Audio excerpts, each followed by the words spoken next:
Ya, baik, kita akan melanjutkan ya. Nah, Bapak akan mengulang sedikit dari gagal ginjal yang intrinsik ya. Kita lihat kembali bahwa untuk bagian intrinsik itu, maka yang rusak itu yang pertama adalah pembuluh darah yang kecil, small vessels. Yang rusak itu bisa bagian tubulus, kemudian bisa bagian dalam tubulusnya, kemudian bisa di interstisium ginjal, lalu bisa juga dia di pembuluh darah yang besar ya.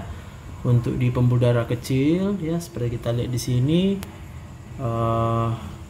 bisa oleh karena glomerulonefritis ini ya, lalu vaskulitis ya, kemudian TTP Hus, bisa di IC, ateroemboli, kemudian hipertensi yang malignan yang berat ya, kemudian pada pemberian inhibitor kalsinurin, dan juga pada kondisi sepsis itu akan menyebabkan kerusakan pada pembuluh darah kecil. Dan untuk kerusakan pada tubulus biasanya bisa oleh karena zat-zat toksik ya, menyebabkan toxic acute tubular necrosis ya. Bisa toksinnya dari endogen, bisa toksinnya dari eksogen ya. Contoh eksogen yang berasal dari obat-obatan ya, zat kontras, cisplatin, gentamicin, dan juga bisa karena iskemia ya, yang menyebabkan acute tubular necrosis, dan juga proses sepsis itu menyebabkan kerusakan pada tubulus. Sedangkan kerusakan pada lumen tubulusnya itu biasanya bisa berasal dari lumen tubulusnya sendiri. Di dalam lumen contohnya adanya protein mieloma, kemudian adanya asam urat ya, pada tumor lisis sindrom, kemudian adanya sisa-sisa seluler ya, dan kemudian bisa dari luar eksogen, contohnya pada pemberian obat-obat asiklovir maupun methotrexate. Nah, ini bisa menyebabkan suatu kondisi intratubulus yang rusak ya. Kemudian bisa kerusakannya pada pembuluh darah yang besar ya, seperti ini ya, pembuluh darah besar di mana terjadi emboli pada arteri renalis, bisa arteri renalisnya mengalami diseksi atau terkoyak, kemudian bisa karena vaskulitis ya, peradangan pada dinding pembuluh darah, kemudian bisa karena trombosis pada vena renalis, kemudian sindrom abdominal compartment ya. Kemudian pada interstisial ginjal ya, ini bisa terjadi oleh karena reaksi alergi ya, penisilin, obat-obatan, kemudian proton pump inhibitor, NSAIDs, rifampin, dan lain-lain. Bisa karena infeksi ya, oleh karena pyelonefritis yang berat, bisa karena infeksi legionella, dan juga bisa oleh karena sepsis ya.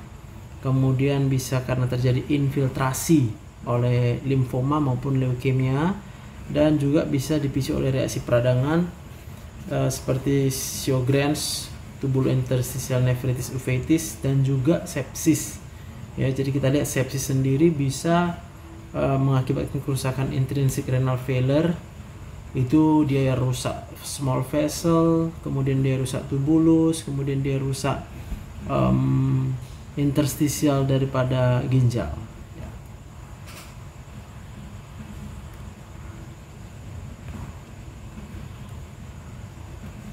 Ya, nah sekarang kita lanjutkan dengan yang berikutnya, yaitu acute kidney injury yang berhubungan dengan sepsis.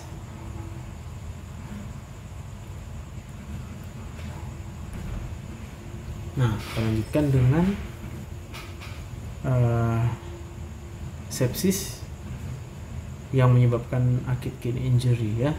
Jadi dikatakan di sini bahwa di Amerika Serikat lebih dari 1 juta kasus ya sepsis terjadi setiap tahun, dan AKI sendiri menjadi komplikasi pada 50% dari kasus-kasus sepsis berat dan dikatakan dia meningkatkan resiko kematian ya.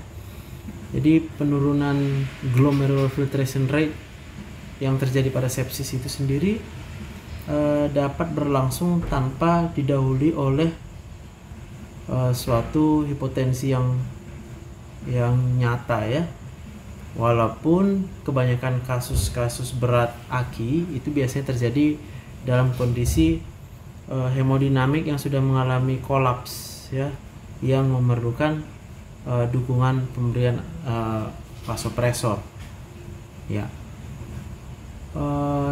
Untuk patofisiologinya maka dapat kita lihat di sini. Patofisiologi pada sepsis induced acute kidney injury itu dimulai dari terjadinya yang pertama kerusakan pada tubulus ya, dibuktikan dengan adanya sisa-sisa atau debris daripada tubulus dan adanya cast di dalam urin ya. Jadi melalui pemeriksaan urinalisa kita bisa temukan sisa debris tubulus dan juga adanya cast itu merupakan suatu sedimen ya di dalam urin, jadi endapan ya. Dan juga sepsis itu sendiri menyebabkan terjadi inflamasi, kemudian menyebabkan disfungsi pada mitokondria dan juga menyebabkan edema pada interstisial ginjal ya. Itu yang menyebabkan AKI pada sepsis. Nah, lalu kita lihat adanya efek perubahan hemodinamik ya pada sepsis itu disebabkan oleh terjadinya vasodilatasi pada arteri yang menyeluruh ya, yang mana ini diperantarai atau disebabkan oleh pelepasan cytokines yang kemudian dia meningkatkan pembentukan nitric oxide ya di dalam pembuluh darah. Nah, ini ujung-ujungnya akan menurunkan tekanan atau laju filtrasi glomerulus karena aliran darah ke glomerulusnya menjadi berkurang. Nah, kita lihat mekanismenya ya. Bagaimana hal tersebut kemudian dapat menyebabkan penurunan GFR ya. Jadi dikatakan di sini oleh karena proses yang terjadi tadi dari efek hemodinamik, maka dia menyebabkan yang pertama arteriol efferentnya itu mengalami vasodilatasi yang luar biasa ya, khususnya pada masa-masa awal perjalanan sepsis, dan juga terjadi vasokonstriksi pada pembuluh darah di ginjal yang menuju ke ginjal ya, renal vasoconstriction. Dari mana? Karena pada waktu sepsis terjadi aktivasi sistem simpatik ya, dan kemudian terjadi juga aktivasi renin angiotensin aldosteron system, kemudian terjadi peningkatan vasopresin dan terjadi peningkatan pelepasan endotelin. Nah, ini semua terjadi sebenarnya adalah sebagai respon dari penurunan dari GFR tadi ya. Jadi GFR-nya menurun itu disebabkan oleh vasodilatasi arterial. Vasodilatasi arterial dia menyebabkan pembuluh darah efferentnya vasodilatasi. Akibat vasodilatasi pembuluh darah efferent, maka GFR-nya akan menurun, ya kan?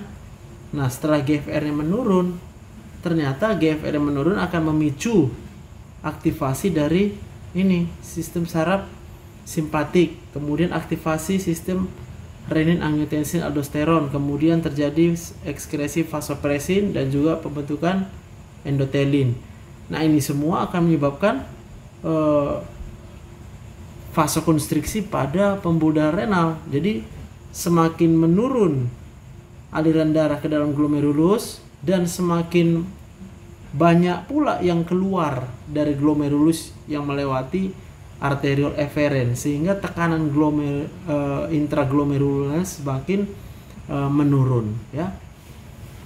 Nah, sepsis ini juga bisa menyebabkan kerusakan ya pada endotel. Ya. Kenapa rusak endotelnya? Karena terjadinya peningkatan adhesi atau perlengketan daripada leukosit pada dinding-dinding mikrovaskular ginjal, dan juga peningkatan migrasi ya. Jadi leukositnya bergerak banyak ke mikrovaskular ginjal dan menempel di dindingnya. Kemudian terjadi juga proses trombosis di sana. Kemudian terjadi peningkatan permeabilitas mikrovaskular, kemudian terjadi peningkatan tekanan interstisial ya, dan juga penurunan aliran darah ke tubulusnya. Lalu terjadi aktivasi daripada reaktif oksigen spesies. Semua inilah yang kemudian menyebabkan kerusakan pada sel-sel tubulus di ginjal ya, yang berhubungan dengan sepsis.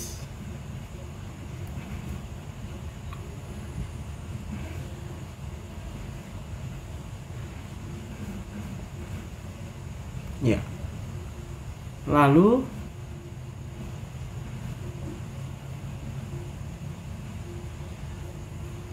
ini tadi udah ya. Jadi itu tadi ya, bagaimana sepsis kemudian bisa menyebabkan acute kidney injury ya. Lalu kita lihat yang berikutnya adalah ischemia associated acute kidney injury atau acute kidney injury oleh karena terjadinya iskemia. Nah, kita lanjut dengan aki yang berhubungan dengan iskemia ya, iskemia pada organ ginjal. Nah, secara umum kita lihat patofisiologinya dulu ya. Jadi ginjal yang sehat itu ternyata menerima 20% ya dari seluruh cardiac output kita, dan dia memerlukan 10% atau menghabiskan oksigen 10% dalam keadaan istirahat. Padahal beratnya cuma atau masanya hanya 0,5% dari seluruh tubuh kita ya. Jadi ginjal itu merupakan salah satu tempat atau organ yang paling mengalami hipoksia ya di tubuh kita, khususnya pada bagian medula renalis. Nah, bagian luar medula ini khususnya yang sangat rentan ya terhadap kerusakan yang disebabkan oleh kondisi iskemia. Kenapa? Karena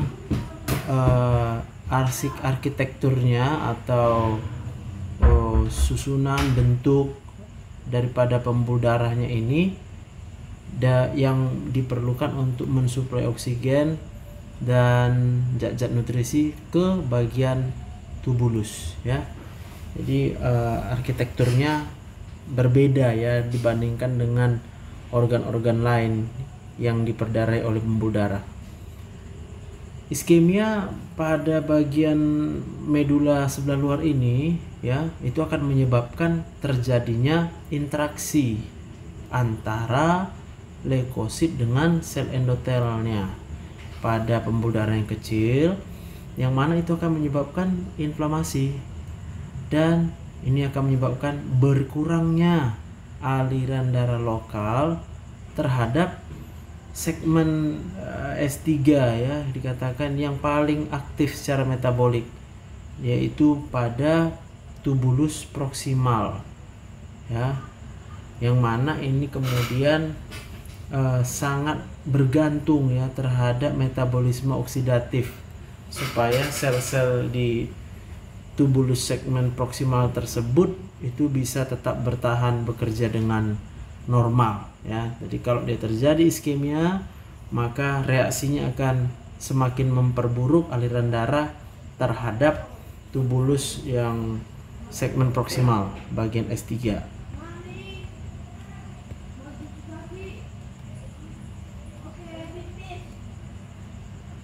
Nah, terjadinya kerusakan pada tubulus ginjal ini sendiri ini disebabkan oleh yang pertama, dia didahului oleh disfungsi pada mitokondria karena tadinya terjadi iskemia.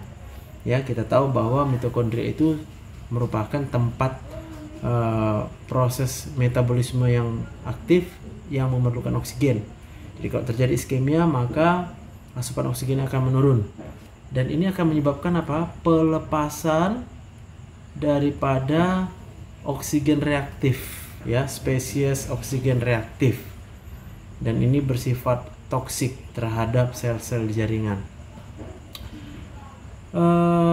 Kalau iskemia saja pada ginjal yang normal sebenarnya tidak cukup ya untuk menyebabkan suatu aki yang berat, ya, dimana hal ini dibuktikan pada suatu penelitian ya, yaitu resiko yang relatif rendah terhadap kejadian aki yang berat dalam kondisi interupsi ya, atau penghentian sementara yang hampir total daripada aliran darah ginjal selama melakukan clamping aorta suprarenal ya, ataupun pada kondisi cardiac arrest ya. Jadi cardiac arrest kan jantung kita berhenti memompa, berarti berhenti aliran darah sementara ke ginjal, atau karena tindakan operatif ya, ini dia suprarenal aortic clamping ini, maka aliran darah sejenak berhenti menuju ginjal. Ini tidak akan menyebabkan, kalau hanya sementara, tidak akan menyebabkan aki yang berat ya. Nah, secara klinis itu artinya aki ini akan lebih sering terjadi bila iskemia tersebut berlangsung pada beberapa kondisi di mana terjadi penurunan fungsi daripada ginjal ya. Contohnya dalam kondisi chronic kidney disease, ataupun pada orang-orang yang berusia tua, ataupun pada keadaan-keadaan lain seperti sepsis, kemudian adanya obat-obat vasoaktif dan obat-obat yang bersifat nefrotoksik, pada kondisi rhabdomyolysis, atau dalam kondisi inflamasi yang sistemik yang terjadi pada luka bakar maupun pada pankreatitis. Nah, kondisi ini akan menyebabkan kalau terjadi iskemia pada ginjal, maka dia akan meningkatkan resiko terjadinya aki yang berat.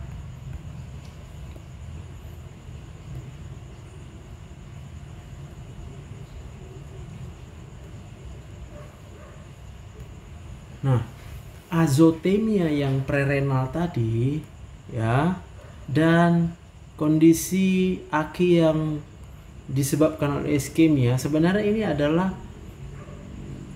manifestasi yang berkelanjutan ya. Jadi diawali dengan adanya hipoperfusi pada ginjal, maka dia akan terjadi prerenal azotemia, lalu kemudian bisa dilanjutkan dengan terjadinya iskemia associated acute kidney injury ya. Nah, kita lihat di sini kalau terjadi vasokonstriksi pada preglomerulusnya yang persisten, ini bisa menjadi penyebab yang umum penurunan GFR ya yang ditemukan pada aki ya. Jadi beberapa faktor-faktor yang menyebabkan vasokonstriksi tersebut termasuk ya, yang pertama aktivasi mekanisme umpan balik dari tubuloglomerular ya, oleh karena apa? Peningkatan penghantaran atau lewatnya solut atau zat terlarut pada makula densa setelah terjadi kerusakan pada tubulus proksimal ya. Kemudian pada kondisi peningkatan tonus vaskular dalam keadaan istirahat, dan peningkatan reaktivitas terhadap zat-zat yang bersifat vasokonstriktor dan penurunan respon terhadap vasodilator ya. Jadi ini merupakan faktor-faktor yang berhubungan dengan kejadian aki, yang mana ini merupakan kondisi yang menyebabkan hipoperfusi pada ginjal ya.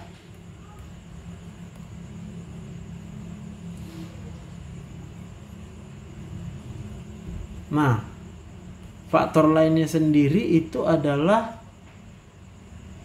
yang menyebabkan GFR yang rendah itu termasuk terjadinya ini ya, back leak, kebocoran ke arah belakang daripada filtrat ya. Jadi sudah difiltrasi melewati glomerulus, tapi karena epitel tubulusnya rusak dan juga sebagian sudah tak ada lagi epitelnya, maka ini akan menyebabkan obstruksi ya, tubulusnya jadi sumbat. Yang menyumbat itu adalah epitel tubulusnya ini yang rusak dan terlepas ke dalam intratubulus ya, dan dia membentuk debris atau sisa sampah nekrotik di dalam intratubulus. Lalu kemudian ini akan menyebabkan sumbatan sehingga cairan filtratnya akan kembali menembus GFR ya, menekan ke arah glomerulus. Jadi kalau kita gambarkan ya sederhana, maka kalau ini adalah pembuluh darah aferen, lalu ini adalah glomerulus kita, maka ini seharusnya adalah tubulus ya. Ini tubulusnya, ini pembuluh darah yang nanti keluar menjadi eferen,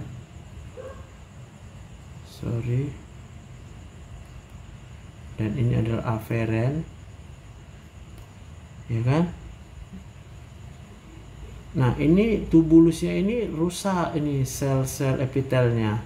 Karena rusak sel epitelnya, nah akhirnya menumpuk di sini. Maka cairan filtratnya yang tadinya harus mengalir seperti ini, akhirnya dia mengalir ke arah, tertahan ke arah belakang. Nah, ini akan mengganggu tekanan hidrostatik. Maka di sini kondisinya GFR-nya akan mengalami penurunan. Nah, begitu ya. Jadi kerusakannya pada dinding sel-sel epitel di tubulus.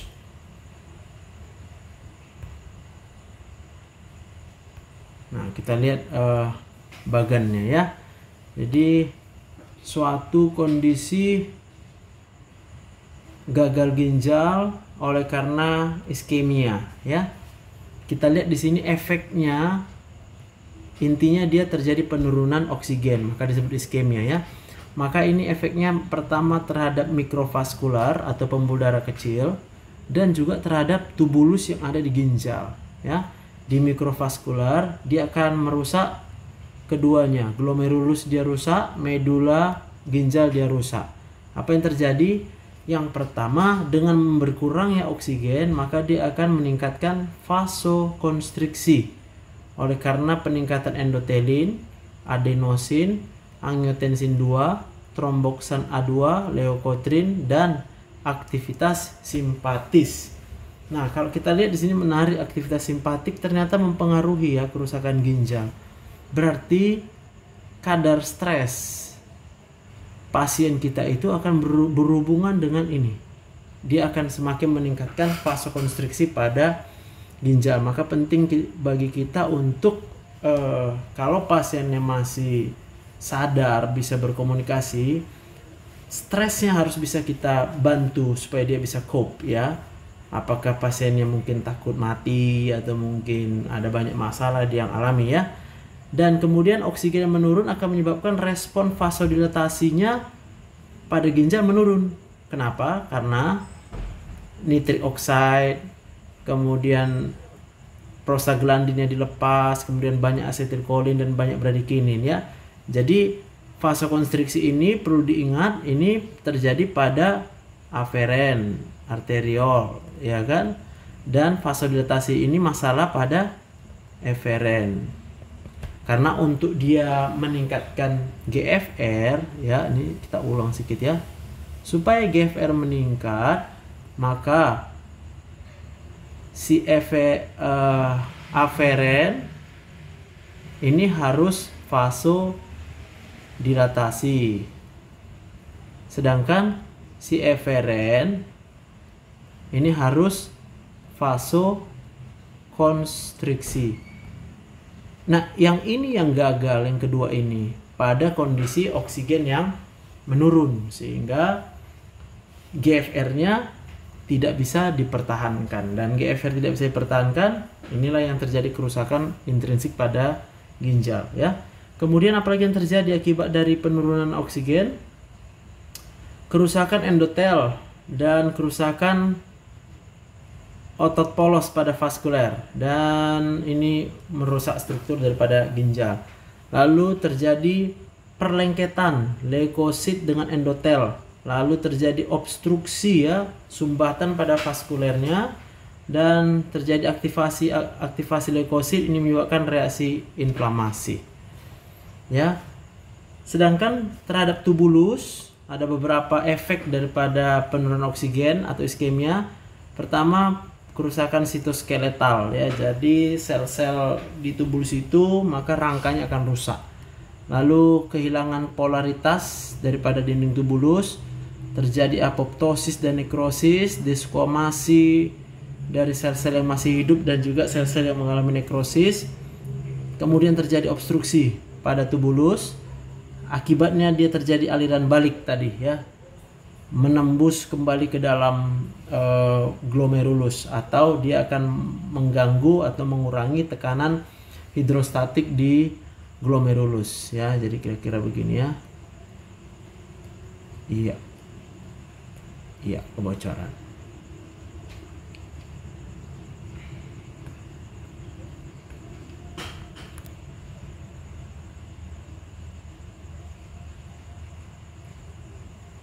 Oke, kita akan lanjutkan dengan post operatif acute kidney injury. Nah, jadi kita lihat untuk aki yang post operatif ya, kita sebutlah dia suatu aki yang masih berhubungan dengan kondisi iskemia ya. Jadi iskemia associated acute kidney injury ini merupakan komplikasi yang serius pada masa setelah operasi. Jadi bukan pada waktu operasi tapi setelah operasi, khususnya pada operasi-operasi mayor ya, karena bisa menyebabkan kehilangan darah yang cukup banyak ataupun terjadinya hipotensi selama masa operasi ya. Beberapa faktor risiko ya, faktor risiko terjadinya aki yang postoperatif termasuk yaitu kondisi chronic kidney disease ya yang sudah ada. Jadi pasien-pasien dengan fungsi ginjal yang sudah menurun secara kronis itu dia meningkat risikonya ya untuk terjadi suatu aki yang postoperatif ya. Kemudian usia yang tua ya, untuk dilaksanakan operasi mayor hati-hati. Kemudian pasien-pasien dengan diabetes mellitus, pasien-pasien dengan gagal jantung, dan juga dalam kondisi prosedur operasi yang bersifat emergensi ya. Nah, ada beberapa faktor risiko yang besar ya, dan juga bagaimana patofisiologinya terjadi, khususnya pada ini ya, pembedahan kardiak ya, untuk bypass jantung. Kita lihat di sini ada beberapa faktor risiko dan patofisiologinya. Nah, yang pertama yaitu bahwa pada pembedahan kardiak ini itu harus menggunakan zat-zat yang bersifat nefrotoksik ya, termasuk zat-zat yang mengandung iodium untuk kontras. Kalau kita mau meminta imaging ya, jadi foto gitu ya, ronsen pakai X-ray tapi harus pakai kontras sebelum dilakukan pembedahan pada jantung ya. Kemudian apalagi faktor risikonya? Yang kedua yaitu terjadinya kondisi hipoperfusi yang menetap dalam kondisi pembedahan jantung ya. Karena apa? Karena selama pembedahan jantung itu harus memakai bypass, alat bypass kardiopulmonar. Jadi aliran darah dari jantung ke parunya itu harus di bypass karena jantungnya sedang dikerjakan. Maka pemompanya itu harus memakai satu alat ya, alat di luar daripada tubuh kita. Ini akan menyebabkan kondisi hemodinamik yang cukup unik. Kenapa unik? Karena aliran darahnya tidak lagi bersifat pulsatif, jadi tidak ada denyutan ya. Maka ini akan menyebabkan yang pertama tentunya darahnya harus dimasukkan ke dalam pompa khusus ya, alat khusus, yang mana ini akan menyebabkan aktivasi daripada sel-sel leukosit. Kemudian dia akan meningkatkan reaksi peradangan. Nah, ini bisa menyebabkan hemolisis. Hemolisis ini sendiri ini akan menyebabkan terlepasnya zat warna dari eritrosit sehingga bisa menyebabkan suatu nefropati pigment ya. Jadi makin lama dia dikerjakan bypass jantungnya, makin lama pula harus pakai alat pompa di luar dari tubuh kita, maka makin banyak kemungkinan terjadi hemolisis sehingga makin banyak terbentuk pigmen nefropati. Inilah yang akan merusak ginjal dalam kondisi pembedahan kardiak ya. Nah, kemudian bisa juga terjadi kerusakan pada aortanya ya, dimana terjadi ini kerusakan aorta ini kemudian akan menyebabkan terbentuknya ateroemboli ya, jadi terbentuk emboli, yang mana ini juga bisa terjadi ya, bukan hanya pada tindakan bypass tetapi pada kateterisasi jantung ya, kateterisasi pada aorta yang biasanya itu sering disebabkan oleh emboli kolesterol yang sudah mengalami kristal ya, atau dan ini akan menyebabkan oklusi atau sumbatan sebagian atau total pada arteri-arteri kecil yang multiple di mana di ginjal kita. Ini yang menyebabkan dia acute kidney injury. Dan juga terjadi reaksi terhadap benda asing ya, dimana benda asing ini adalah itu tadi alat pompa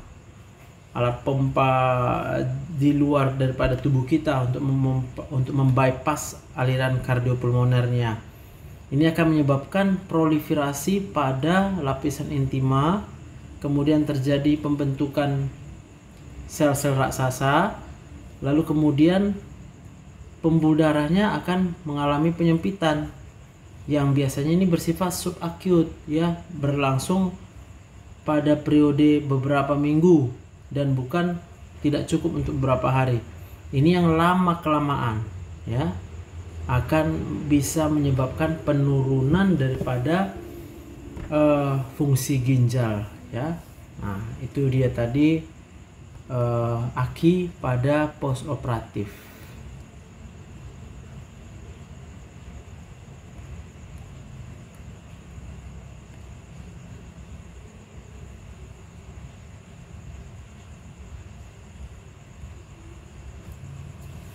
Nah, kita lanjutkan dengan luka bakar dan pankreatitis akut ya. Secara patofisiologinya, maka kita lihat di sini bahwa luka bakar yang berat dan pankreatitis akut itu akan menyebabkan cairan itu akan kemudian berkurang atau hilang, atau dia sebenarnya bukan hilang tapi berpindah ke kompartemen ekstravaskular.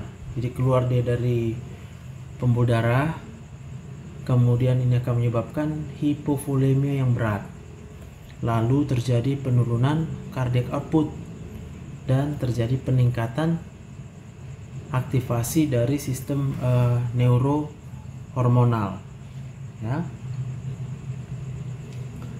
Kita lihat di sini bahwa hal ini bisa terjadi pada 25% individu bila luka bakarnya itu lebih dari 10% dari total permukaan tubuhnya ya. Ya.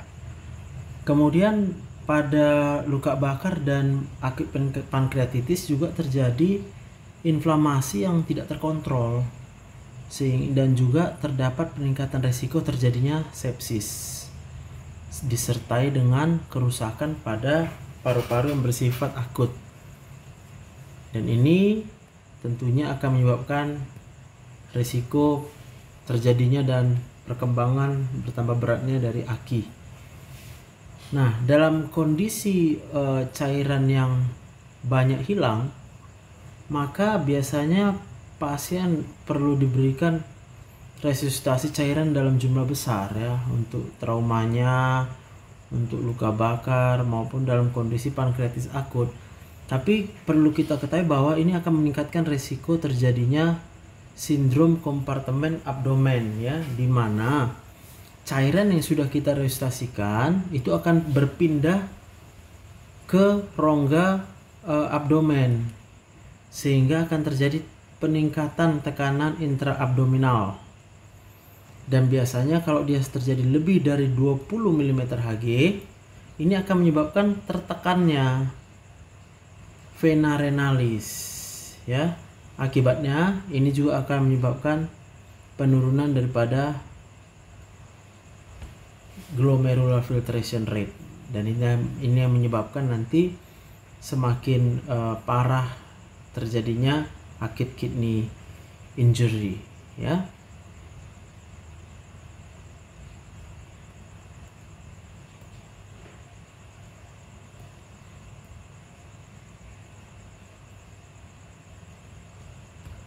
Ya, kita lanjutkan dengan AKI pada penyakit-penyakit yang mengenai mikrovaskuler ya, dimana hal ini menyebabkan iskemia pada jaringan ginjal. Ada dua kondisi, yaitu yang mengenai vaskuler yang mikro dan juga pada vaskuler yang berukuran besar ya. Jadi ada microvascular, ada large vessel. Untuk yang mikrovaskular kita lihat di sini, yaitu kondisi yang menyebabkan terpicunya ya trombosis dan kelainan pada pembuluh darah kecil ya. Jadi aktivasi terjadinya trombosis plus gangguan pada pembuluh darah mikro. Penyebabnya ada banyak ya, beberapa contoh penggunaan kokain, kemudian beberapa obat-obat kemoterapi, kemudian penyakit antifosfolipid antibody syndrome, kemudian bisa karena nefritis oleh karena radiasi, kemudian bisa karena hipertensi ya yang malignan. Ini yang menyebabkan peningkatan tekanan darah di dalam ginjal, lalu terjadi pengerasan daripada dinding pembuluh darah mikrovaskularnya sehingga terjadi nefrosklerosis, dan juga kelainan autoimun seperti trombotik trombositopenic purpura, hemolytic uremic syndrome atau singkatannya TTP-HUS, kemudian penyakit skleroderma dan penyakit ateroemboli.